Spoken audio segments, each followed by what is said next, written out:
जय जगन्नाथ जय जगन्नाथ जय जगन्नाथ। परमशास्त्र भागवत श्रवण करुथिले आपण मान। आज से श्रीमद भागवतर एकादश स्कंद 29 अध्याय रे आपण माने जानिले परमार्थ निरूपण। भगवान श्रीकृष्ण कहले, हे उद्धव, ए माया जड़ित संसार रे प्राणी सकल कार्य करिथाए। साधु जनकर पर अपर ज्ञान न थाए।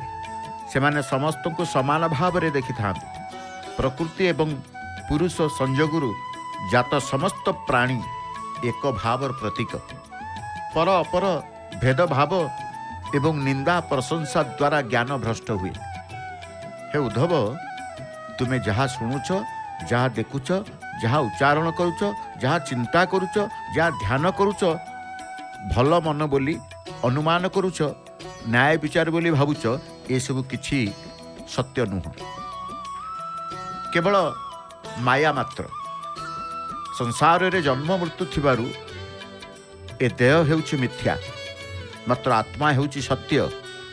आत्मा हेउछि हर्ता कर्ता भ्राता बा हर्ता कर्ता त्राता।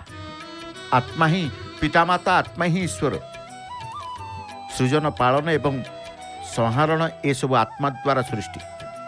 ए कथा पंडित माने बुझीपारी मोहग्रस्त हुंती नहीं। यापर उद्धव पचारिले, हे देवकी नंदन, जदि ए संसार असत्य, पंचभूतरे निर्मित शरीर असार, आत्मा सर्वभूतरे विद्यमान, तेबे काहा द्वारा परिचालित हुए जन्म आ मृत्यु? आत्मा अखंड निरंजन हेले दय हेउची स्वभावत अचेतन। तेणु ए संसार काहार प्रभु?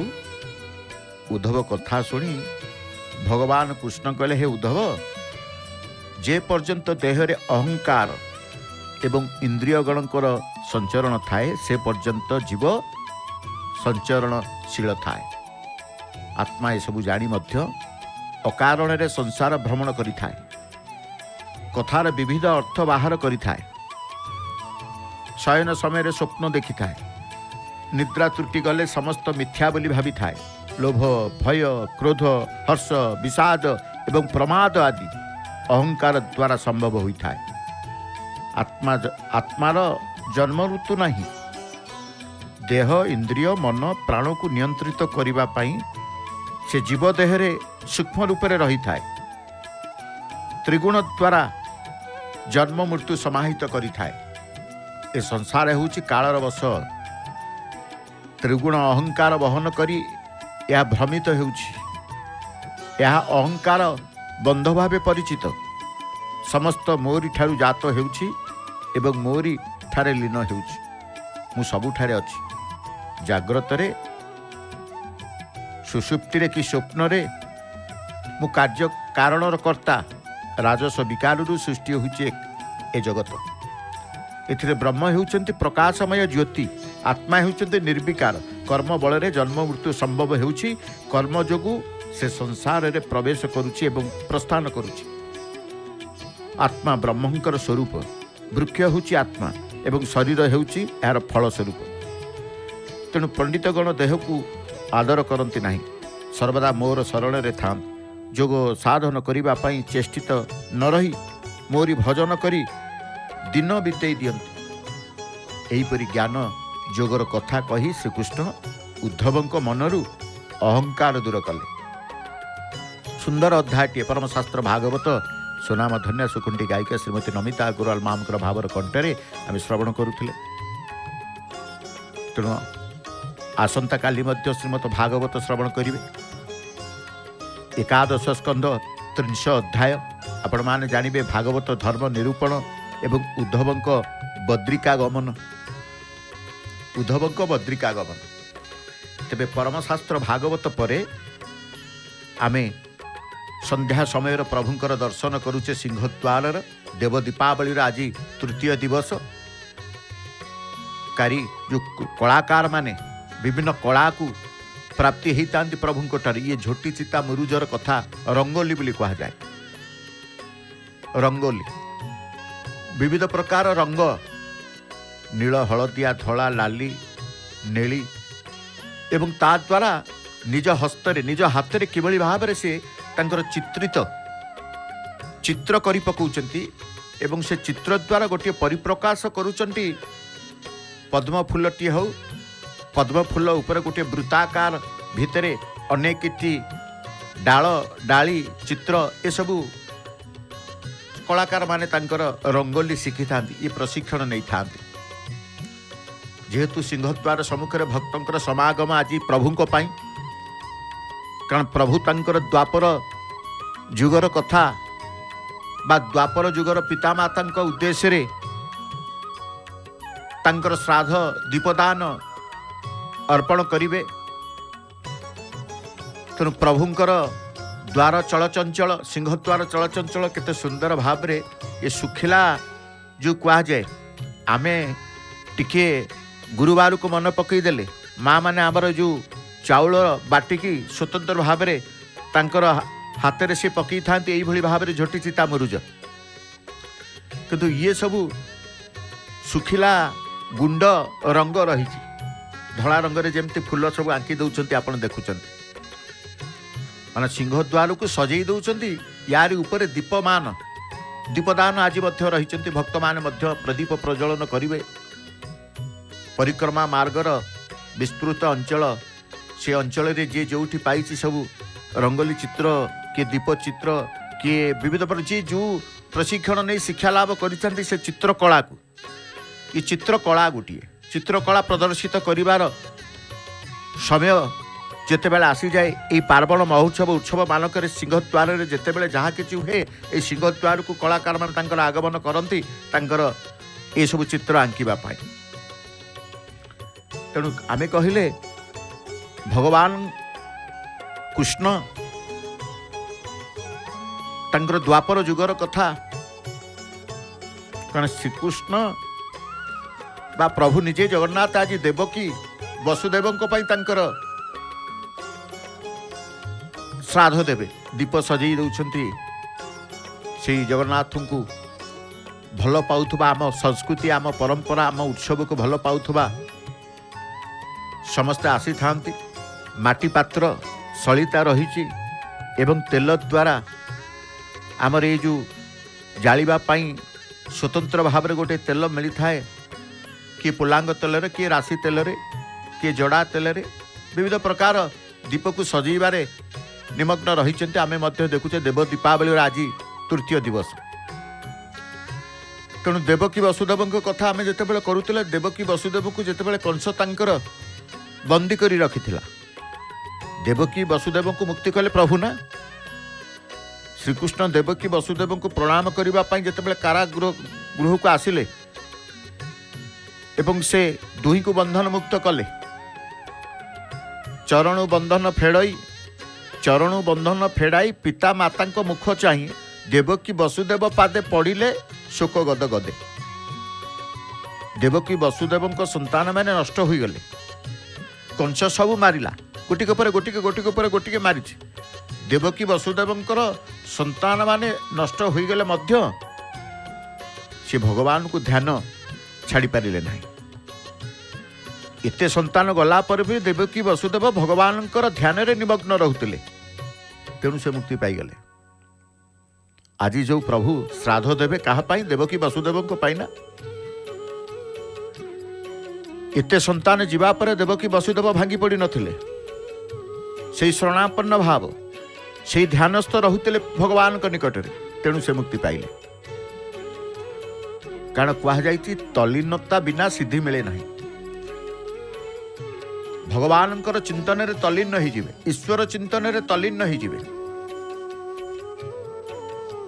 ये जो तल्लीन हेबा विभोर हेबा ये प्रभुंकर दया दीप आरंभ करदे माँ मैंने पिला माने बसी देव दीपावली देवतांको पाई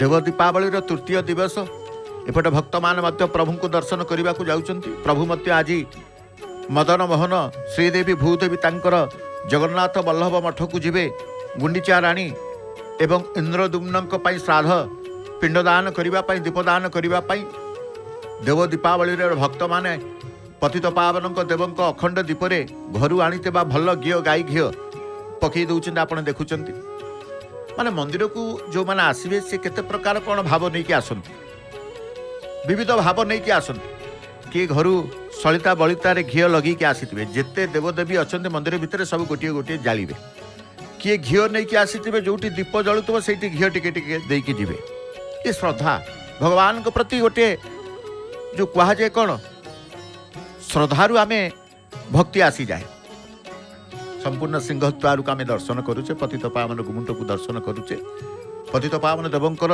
दर्शन रे ही तल्लीनता हवा दरकार कारण एपटे शास्त्र कहले तल्लीनता बिना सिद्धि मिले ना ध्यान बिना ईश्वरंकर साक्षात्कार हुए ना जीवनर ध्यानस्थ अवस्था को आसीजिव आसवा दरकार जमी देवकी वसुदेव भगवान ध्यान छाड़ी नथिले जेते संतान तांकर कंस मारू पचे भगवान को पाखरे तांकर लय थिला भगवान को पाखरे तांकर ध्यान थिला आज से वार्ता प्रभु कहउचंती से वार्ता प्रभु दउचंती जेते कष्ट आसु जेते विपद आसु जेते समस्या आसिले भी मो प्रति ध्यान रखि थाओ मो पाखरे लय रखि थाओ ईश्वर पाखे रखिले लय निश्चित भाव से करिवे थय ये दृढ़ता आसवा दरकार दृढ़ता पाई विविध प्रकार उत्सव महोत्सव प्रभु करिसेंती प्रभु केवल भक्तों सहित मिसवा पाई ये सब आडंब महा आडंब पर्व उत्सव महोत्सव जानी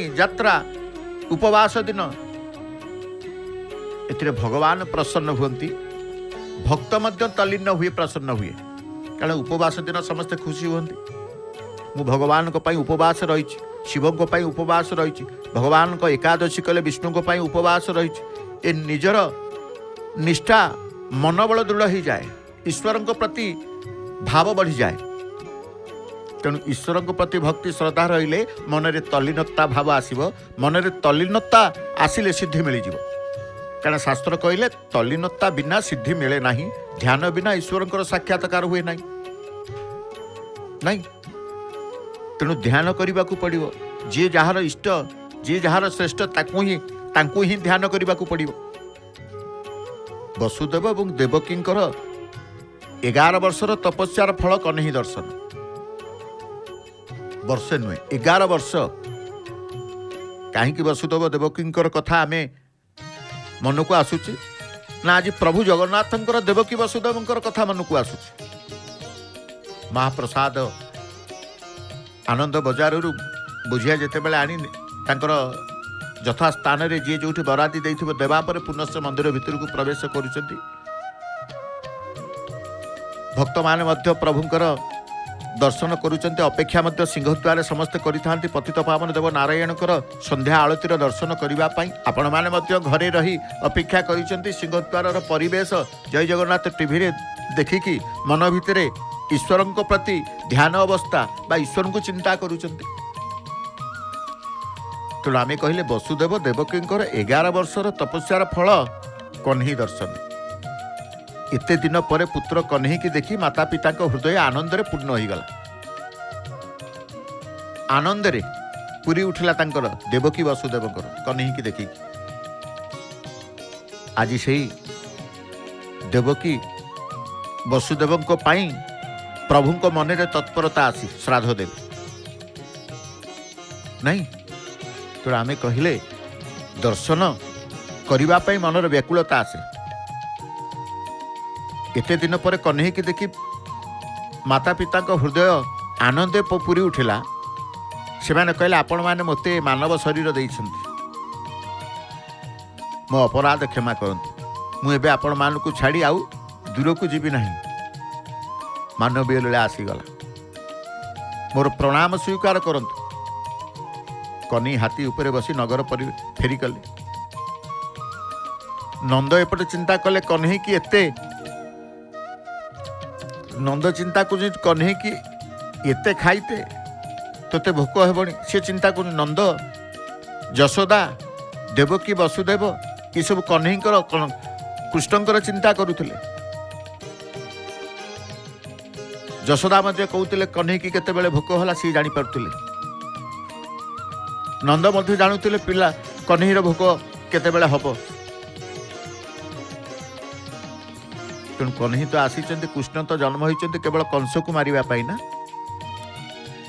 कंस को मारिबा पई कृष्णकर, कृष्ण को कंस, राम को रावण। राम अवतार, राम जन्म नहीं केवल रावण को वध करने, कृष्ण अवतार ने कृष्ण जन्म है केवल कंस को वध करने।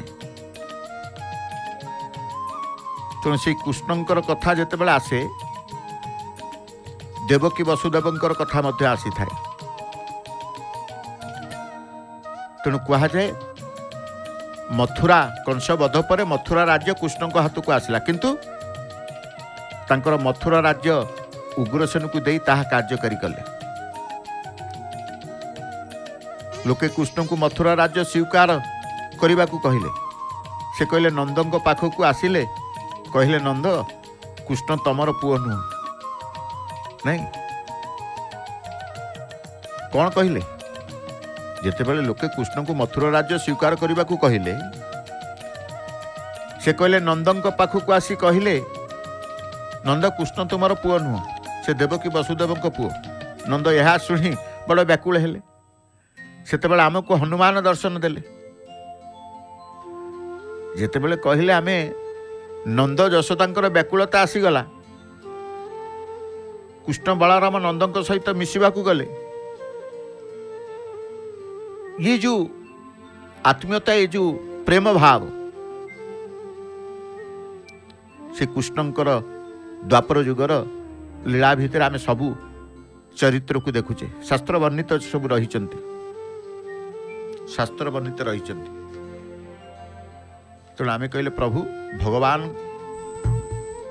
श्रीकृष्ण, कारण गुरु सेवार आदर्श शिक्षा देवाई भगवान श्रीकृष्ण,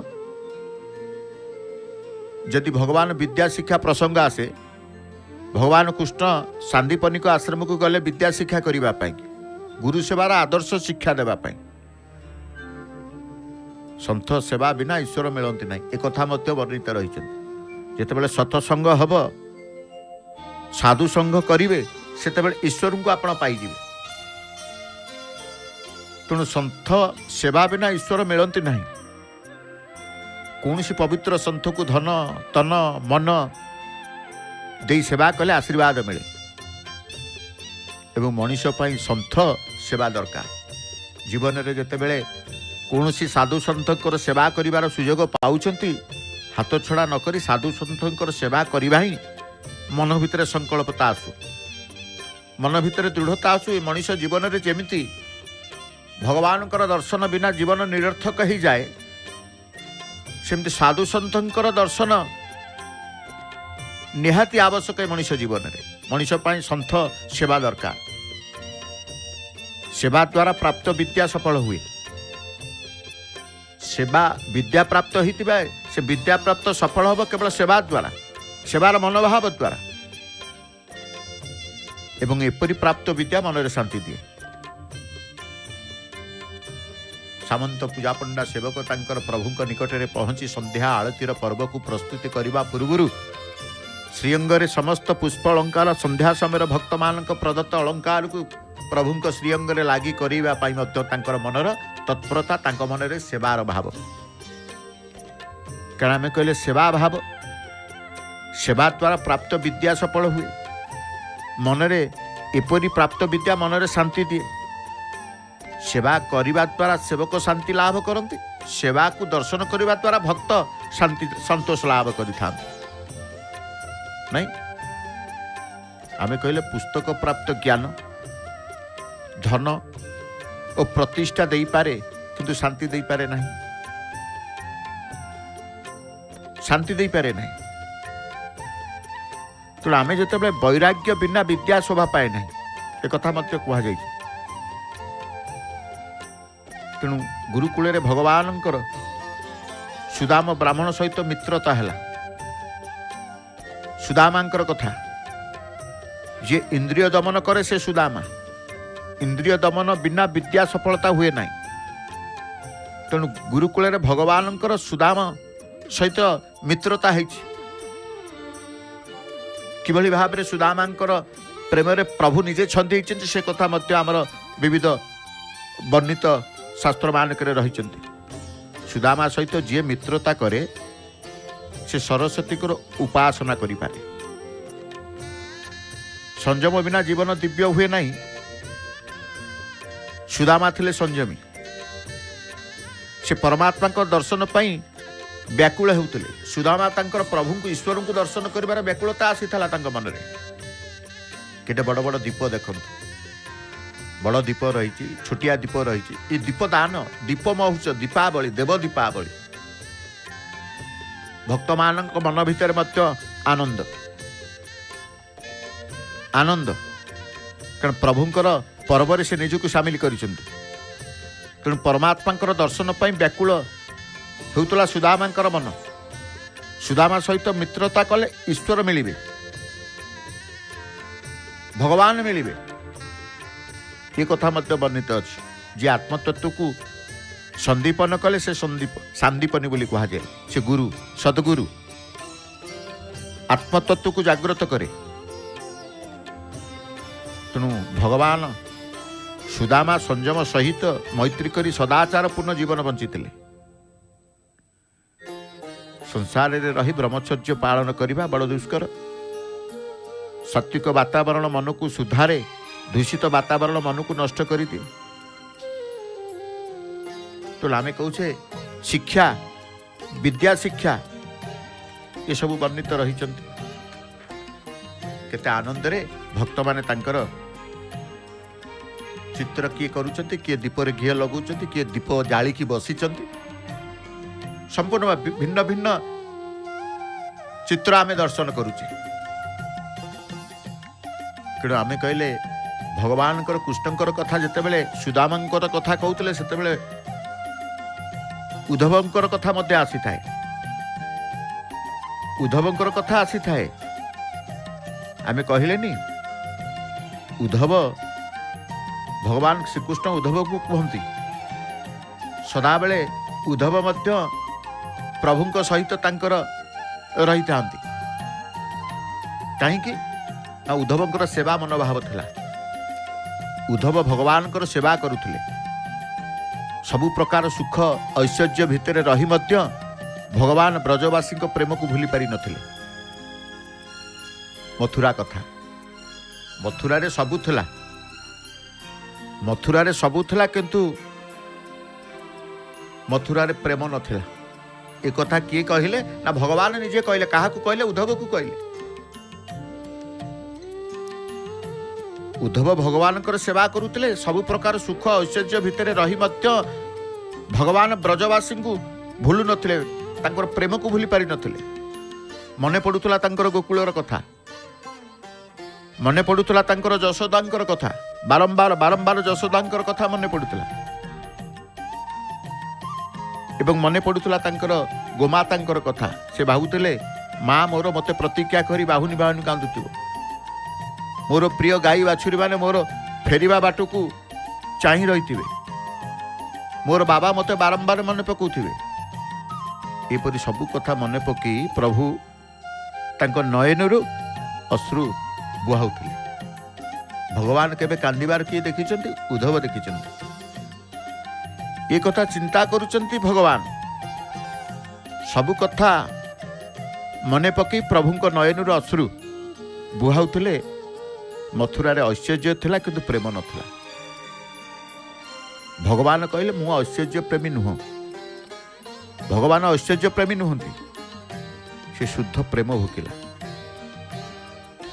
विरह रे अश्रु शांति भक्ति कर, जहा द्वारा भगवान तुमको स्मरण करिवे। कहला विरह रे अश्रु शांति दिए। प्रेमी विरह रे बहुत बा अश्रु सुखदायी। जो जीव को भगवान स्मरण करती से असाधारण भक्त। भगवान चिंता करेंगे जहाँ कथा कहला सी है असाधारण भक्त। भक्ति करिब तो एपरी भक्ति कर जहाँ द्वारा भगवान तुमको स्मरण करेंगे। भगवान खोजे कहीं आसीनी मोर से भक्त। एमती भी है। तेणु सेतिकी तल्लीन होगाकू पड़ो, सेतिकी समर्पित होगाकू पड़ो, सेतिकी प्रभुंकर चिंतन भजन हरि भजन भजन कीर्तन रे निजको हजई देवाकू पड़ो। तेबे प्रभु आमको चिंता करेंगे। से कहगला ଭକ୍ତି ମନ ଭିତରେ ରହିବ, ଏଭଳି ଭକ୍ତି କରିବା ଯାହାଦ୍ୱାରା ଭଗବାନ ଆମକୁ ସ୍ମରଣ କରିବେ। ସନ୍ଧ୍ୟା ସମୟ ବ୍ରଜବାସୀଙ୍କ କଥା ମନେ ପଡ଼ୁଥିଲା ପ୍ରଭୁଙ୍କର। ସେ ଅଟ୍ଟାଳିକା ଉପରେ ବସି ଲୁହ ବାହୁଥିଲେ। ସେ ଭାବୁଥିଲେ ବ୍ରଜରେ ରୋଦନ କରୁଥିବା ମୋ ମାଆକୁ କିଏ ଧୈର୍ଯ୍ୟ ଦେବ। ଯଶୋଦାଙ୍କର ଦେବକୀଙ୍କର କଥା ମନେ ପଡ଼ୁଥିଲା, ଯଶୋଦାଙ୍କର କଥା ମନେ ପଡ଼ୁଥିଲା। ସେ ଅଟ୍ଟାଳିକା ଉପରେ ବସିଛନ୍ତି, ସବୁ ଭାବୁଥିଲେ ବ୍ୟାକୁଳ ହେଉଥିବା ଗାଈକି କିଏ ବୁଝେଇବ, ଖୁଆଇବ। ସମସ୍ତଙ୍କୁ ସ୍ମରଣ କରି ହୃଦୟ ତାଙ୍କର ଭାରାକ୍ରାନ୍ତ ହୋଇଯାଉଥିଲା। ତେଣୁ ଏ ବିଷୟରେ ବା ଏ ସ୍ଥିତିରେ ତାଙ୍କର ଆଖିରୁ ଅଶ୍ରୁ ଝରେଇ ଦୁଃଖ ଲାଭ କରିବା ପାଇଁ ସେ ଚିନ୍ତା କରୁଥିଲେ। କାରଣ ସମସ୍ତଙ୍କୁ ସ୍ମରଣ କରି ହୃଦୟ ତାଙ୍କର ଭାରାକ୍ରାନ୍ତ ହୋଇଯାଉଥିଲା, ଚିନ୍ତାମଗ୍ନ ଥିଲେ। ସେ ଭାବିଲେ ସୁବର୍ଣ୍ଣ ରାଜପ୍ରସାଦ, ସେବାରେ ଅନେକ ଦାସ ଦାସୀ, 56 ଭୋଗର ସାମଗ୍ରୀ ଖଞ୍ଜା ହେଇଛି। ଏତେ ଐଶ୍ୱର୍ଯ୍ୟ ପୁଣି ସେ କେଉଁ ଦୁଃଖରେ କାନ୍ଦୁଛନ୍ତି। ଏ କଥା ଉଦ୍ଧବ ଭାବୁଛନ୍ତି। ଉଦ୍ଧବ ଭାବିଲେ ଆମ ସେବାରେ କିଛି ତ୍ରୁଟି ରହିଗଲା କି? ସେବକ ଯଦି ନିଜେ ସୁଖ ଭୋଗର ଇଚ୍ଛା କରିବ ତାହେଲେ ସେ ଠିକ୍ ସେବା କରିପାରିବ ନାହିଁ। ସେବା ସିଏ କରିପାରିବ ଯିଏ ଆତ୍ମସୁଖକୁ ତ୍ୟାଗ କରିବ। ନିଜ ସୁଖ ପାଇଁ ମୁଁ ପ୍ରଭୁଙ୍କୁ କଷ୍ଟ ଦେବି ନାହିଁ। ଯଦି କୌଣସି ଦୁଃଖ ପଡ଼ିଲା ଭାବ ତାହା ତୁମ କର୍ମଫଳର। ନିଜର ଦୁଃଖ ଦୂର କରିବା ପାଇଁ କି ମୁଁ ପ୍ରାର୍ଥନା କରିବି ନାହିଁ। ଉଦ୍ଧବ ଚିନ୍ତା କଲେ ମୁଁ ପ୍ରଭୁଙ୍କୁ ତାଙ୍କ ଦୁଃଖର କାରଣ ପଚାରିବି। ସେ ନିଜ ଦୁଃଖର ଆବେଗକୁ ଚାପିଦେଲେ ଏବଂ ଉଦ୍ଧବଙ୍କୁ ସ୍ୱାଗତ କଲେ। ଯେତେବେଳେ ଉଦ୍ଧବ ଚିନ୍ତା କଲେ ମୁଁ ପ୍ରଭୁଙ୍କୁ ତାଙ୍କ ଦୁଃଖର କାରଣ ପଚାରିବି, ସେ ଅଟ୍ଟାଳିକା ଉପରକୁ ଆସିଲେ। ସେ ସମୟରେ ଭଗବାନ ଗୋକୁଳ କଥା ମନେ ପକାଇ କାନ୍ଦୁଥିଲେ। ଉଦ୍ଧବଙ୍କୁ ଆସିବାର ଦେଖି ଭଗବାନ ତାଙ୍କର ନିଜ ଦୁଃଖର ଆବେଗକୁ ଚାପିଦେଲେ, ଉଦ୍ଧବଙ୍କୁ ସ୍ୱାଗତ କଲେ। ଉଦ୍ଧବ କହିଲେ ପ୍ରଭୁ ମୁଁ ଆପଣଙ୍କୁ ଏକ ବିଶେଷ କଥା ପଚାରିବି। ଭଗବାନ କହିଲେ ଉଦ୍ଧବ ମୋତେ ପଚାରିବ, ପଚାର। ତୁମେ ତୁମର ଅନ୍ତରଙ୍ଗ ମିତ୍ର, ତୁମର ଯାହା ଇଚ୍ଛା ହେଉଛି ତାହା ମୋତେ ପଚାରିପାରିବ। ଉଦ୍ଧବ କହିଲେ ମୁଁ ଓ ମୋର ଅନ୍ୟ ସେବକ ସେବିକାମାନେ ଆପଣଙ୍କର ଯଥାଶକ୍ତି ସେବା କରୁଛୁ, ତଥାପି ଆପଣ ଅପ୍ରସନ୍ନ କାହିଁକି? ପ୍ରସନ୍ନତା ଆପଣଙ୍କ ମୁହଁରେ ନାହିଁ, ଅପ୍ରସନ୍ନ ଆପଣ କାହିଁକି? ଭୋଜନ କରିବା ସମୟରେ ମଧ୍ୟ ଆପଣଙ୍କ ହୃଦୟ ଭାରାକ୍ରାନ୍ତ ହୋଇଯାଉଛି। କାଲି ଆପଣ ଶୋଇଥିଲେ, ମୁଁ ଆପଣଙ୍କର ଚରଣ ସେବା କରୁଥିଲି। ଆପଣ ସ୍ୱପ୍ନ ଅବସ୍ଥାରେ ରାଧେ ରାଧେ ବୋଲି ଡାକୁଥିଲେ। ପ୍ରଭୁ କିଏ ସେ ରାଧା ଯିଏ ଆପଣଙ୍କ ହୃଦୟ ସିଂହାସନରେ ଆସନ ଜମି ବସିଛି? ପ୍ରଭୁ ମୁଁ ଆପଣଙ୍କ ଦୁଃଖ ସହିପାରୁନାହିଁ। ଏ କଥା ଯେତେବେଳେ ଉଦ୍ଧବଙ୍କଠୁ ସେ ଶୁଣିଛନ୍ତି, ଶ୍ରୀକୃଷ୍ଣ କହିଲେ ଏ ସାରା ମଥୁରାରେ ମୋ ଦୁଃଖ ପଚାରିବା ଲୋକ ଏକା ତୁମେ। ଉଦ୍ଧବ ତୁମେ। ମୁଁ ତୁମକୁ କ'ଣ କହିବି? ଗୋକୁଳରେ ରହୁଥିବା ମୋର ପିତା ମାତା ନନ୍ଦ ଯଶୋଦାଙ୍କ କଥା ମୋର ମନେ ପଡ଼ୁଛି। ମୋ ମା ମୋତେ ସ୍ନେହ କରୁଥିଲା, ବଳେଇ ବଳେଇ ଖୁଆଇ ଦେଉଥିଲା। ମୋର ଗାଈ ସଖା ସଖୀ କଥା ମନେ ପଡ଼ୁଛି। ସବୁ ଗୋପ ବାଳଙ୍କ କଥା ମୋର ମନେ ପଡ଼ୁଛି। ଗୋପ ବାଳକ ମୋତେ ଖାଇବାକୁ ଦେଉଥିଲେ, କୋମଳ ପତ୍ରର ସେଜ କରି ମୋତେ ଶୁଆଇ ଦେଉଥିଲେ।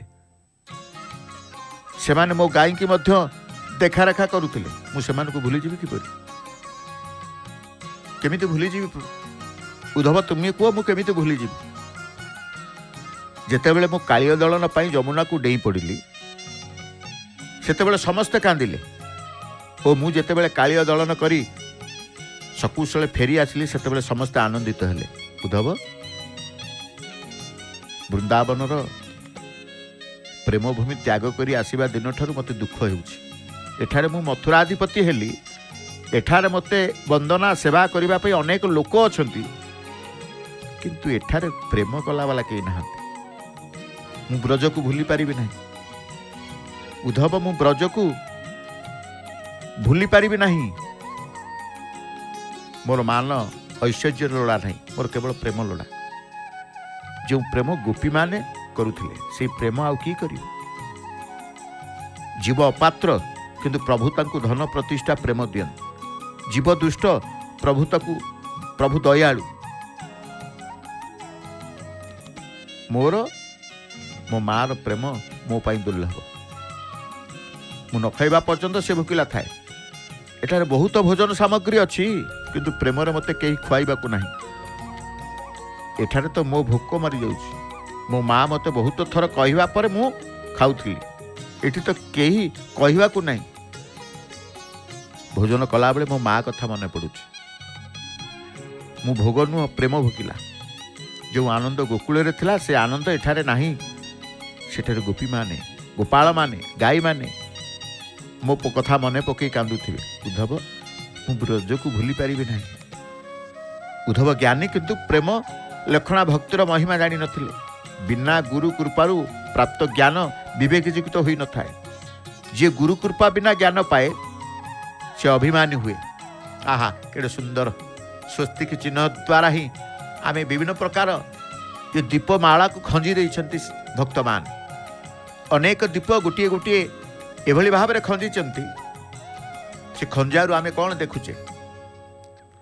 ଯେଉଁ କୁହନ୍ତି ଏ ଦୀପ ଦର୍ଶନ କଲେ ହିଁ ଶୁଭଙ୍କର ହେଇଥାଏ। ଦୀପ ଦର୍ଶନ ଦ୍ୱାରା ଶୁଭ ଫଳ ପ୍ରାପ୍ତି ହେଇଥାଏ। ଆଳତି ଦର୍ଶନ ଆମେ କରୁ, କାରଣ ଦୀପମ୍ ଜ୍ୟୋତି ପରମ ବ୍ରହ୍ମ। ଦୀପ ଦର୍ଶନ ଦ୍ୱାରା ପାପ ହରଣ ହେଇଥାଏ, ପାପ ପୋଡ଼ି ଯାଇଥାଏ। ଦୀପର ଦର୍ଶନ କରାଯାଏ। ଆଲୋକର ଅଗ୍ନି ତତ୍ତ୍ୱ, ଇଏ ପଞ୍ଚମହାଭୂତର ଏକ ତତ୍ତ୍ୱ। ଅଗ୍ନି ବିନା କିଛି ସମ୍ଭବପର ନୁହଁ। ଜଳ, ପବନ, ଅଗ୍ନି, ପୃଥିବୀ, ପଞ୍ଚମହାଭୂତର ଯେଉଁ ଆମେ କହୁଛେ, ଇଏ ଗୋଟିଏ ତତ୍ତ୍ୱ, ଅଗ୍ନି ତତ୍ତ୍ୱ। ତେଣୁ ଅଗ୍ନି ତତ୍ତ୍ୱକୁ ଦର୍ଶନ କରାଯାଏ, ଦୀପକୁ ଦର୍ଶନ କରାଯାଏ, ଦୀପ ଦାନ କରାଯାଏ, ଦୀପରେ ଆଳତି କରାଯାଏ, ଯଦ୍ୱାରା ପ୍ରଭୁ ଭଗବାନ ଈଶ୍ୱର ପ୍ରସନ୍ନ ହେଇଥାନ୍ତି। ଯେଉଁ କଥା କହୁଥିଲେ, ଉଦ୍ଧବଙ୍କୁ ଭଗବାନ କହୁଛନ୍ତି ଏଠି ସବୁ ଅଛି କିନ୍ତୁ ପ୍ରେମ ନାହିଁ। ସବୁ କିଛି ଭୁଲି ଯାଇଛି, ମୁଁ ବ୍ରଜକୁ ଭୁଲି ପାରିବି ନାହିଁ। ବ୍ରଜବାସୀ ତ ମୋତେ ବହୁତ ମନେ ପକାଉଥିବେ। ସେମାନେ ଯଦି ମୋତେ ଭୁଲିଯିବେ ତାହେଲେ ମୁଁ ସେମାନଙ୍କୁ ଭୁଲିଯିବି।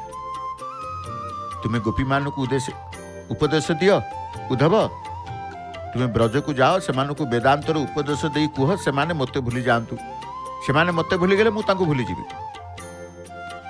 ତେଣୁ ଏଠି ଭଗବାନଙ୍କୁ ଯିଏ ଭୁଲିଯାଏ, ଭଗବାନ ତାକୁ ଭୁଲି ଯାଆନ୍ତି। ସଂସାରର ସବୁ ସୁଖ ତ୍ୟାଗ କରି ସେମାନେ ମୋ ପାଇଁ ଜିଇଛନ୍ତି। ଯିଏ ପ୍ରକୃତ ଭଗବାନଙ୍କୁ ସମର୍ପିତ ହୋଇଯାଏ, ଈଶ୍ୱରଙ୍କ ମାର୍ଗକୁ ଆସିଯାଏ, ତାର ସବୁକିଛି ପରିବର୍ତ୍ତନ ହୁଏ। ସିଏ ସୁଖକୁ ଆଶା କରିନଥାଏ। ସଂସାରର ସବୁ ସୁଖକୁ ସେ ତ୍ୟାଗ କରିଦିଏ, କେବଳ ଭଗବାନଙ୍କ ପାଖରେ ମୁଁ ରହିବି। ତେଣୁ ଏ କଥା ଭଗବାନ ଉଦ୍ଧବଙ୍କୁ କହୁଛନ୍ତି। ଉଦ୍ଧବଙ୍କ ପାଖରେ ଜ୍ଞାନ ଥିଲା, ଭକ୍ତି ନଥିଲା। ଭକ୍ତିହୀନ ଜ୍ଞାନ ବାଚାଳ ନାଇଁ। ତେଣୁ ଭକ୍ତିଯୁକ୍ତ ଜ୍ଞାନ ମୌନ। ଉଦ୍ଧବଙ୍କ ପାଖରେ ଜ୍ଞାନ ଥିଲା, ଭକ୍ତି ନଥିଲା। ସେ କହିଲେ, ପ୍ରଭୁ ମୋତେ ପଠେଇବା ଅପେକ୍ଷା ପ୍ରତି ଆପଣ ସପ୍ତାହରେ ଖଣ୍ଡେ ଖଣ୍ଡେ ଚିଠି ଦେଲେ କ'ଣ ହୁଅନ୍ତା ନାହିଁ? ପ୍ରେମର ସନ୍ଦେଶ ପତ୍ର ମାଧ୍ୟମରେ ପହଞ୍ଚି ପାରିବ ନାହିଁ। ପ୍ରେମର ସନ୍ଦେଶ ପତ୍ର ମାଧ୍ୟମରେ ପହଞ୍ଚି ପାରିବ ନାହିଁ। ପ୍ରେମ ପ୍ରତ୍ୟକ୍ଷ ମିଳନ ଚାହେଁ। ପତ୍ରରେ କ'ଣ ଇଚ୍ଛା ଅନୁସାରେ ସବୁକିଛି ଲେଖାଯାଇପାରେ। ପ୍ରେମ ତତ୍ତ୍ୱ ଉଦ୍ଧବଙ୍କୁ ଜଣାନଥିଲା। ଉଦ୍ଧବ ଜାଣିନଥିଲେ ରାଧାକୃଷ୍ଣ ଏକ ବୋଲି। ଜ୍ଞାନୀ ଭକ୍ତ ହୃଦୟର କଥା ଜାଣିପାରେ। କୃଷ୍ଣ କହିଲେ, ଉଦ୍ଧବ ମୁଁ ଚିଠି ଲେଖିବାକୁ ବହୁତ ଥର ଚେଷ୍ଟା କରୁଛି, କିନ୍ତୁ ଲେଖିପାରି ନାହିଁ। ଲେଖିବି ତ କ'ଣ ଲେଖିବି? ମୁଁ ମୋ ମାଆକୁ ପତ୍ର ଲେଖି କିପରି ଧୈର୍ଯ୍ୟ ଧରିବାକୁ କହିବି? କେମିତି? ସେ ତ ମୋତେ ଦେଖି ମୋତେ ଗଳାରେ ଲଗେଇ ବଳେଇ ବଳେଇ ଖାଇବାକୁ ଦେଉଥିଲା।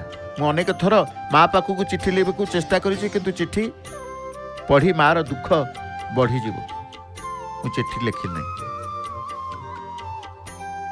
ତେଣୁ ଅନେକ ଉଦ୍ଧବଙ୍କୁ ସେ କହିଛନ୍ତି। କାରଣ ଯେତେବେଳେ କୃଷ୍ଣଙ୍କର କଥା ଆସେ, ସେତେବେଳେ ସୁଦାମାଙ୍କର କଥା ଯେମିତି ଆସେ, ସେମିତି ଉଦ୍ଧବଙ୍କର କଥା ଆସିଥାଏ ନାଇଁ। ସୁନ୍ଦର ଭାବରେ ପତିତ ପାବନ ଦେବ ନାରାୟଣଙ୍କର ଯେତେବେଳେ पुष्प अलंकार मान सबू प्रभु श्रीअंग लगी कर कर्पूर लगी सरी कारण प्रभु श्रीअंग चंदन लगी हुए कर्पूर लगी हुए पुष्प लगी हुए सुवर्ण लगी हुए प्रणाम करुचंती सामंत पूजा पंडा सेवक कहले प्रभु वेशभूषा वेश श्रृंगार संध्या समय तो बढ़ीगला एबे आउ कहीं विलंब करुचंती अनुमति दियंतु आज्ञा दियंतु तेणु आज्ञा जितेबाला मागिले संध्या आलती की से बढ़ेवा आमे मध्य अनैचे प्रभुंकर पतित पावन देव नारायण संध्या आलती को दर्शन करवा देव दीपावली तृतीय दिवस अंतिम दिवस रे दीपर दान सहित दीपदान को दर्शन कर संध्या आलती आज दर्शन करवा प्रस्तुति खूब मुहूर्तक मध्य प्रभु पाखरे से संध्या आलती पर्व को पालन करेंगे पूजा पंडा सामंत कर्पूर गुंड टिके दीप सर्वाग्र अग्रभाग प्रदान करुचंती आसंतु भावपूर्ण संगीत माध्यम सुनाम धन्य सुकंठी गायिका श्रीमती नमिता अग्रवाल मामकर भावर भजन रे संध्या आलतीर अपूर्व दर्शन करी दिव्यता लाभ करिया पुण्यता लाभ करिवा जय जगन्नाथ जय जगन्नाथ जय जगन्नाथ।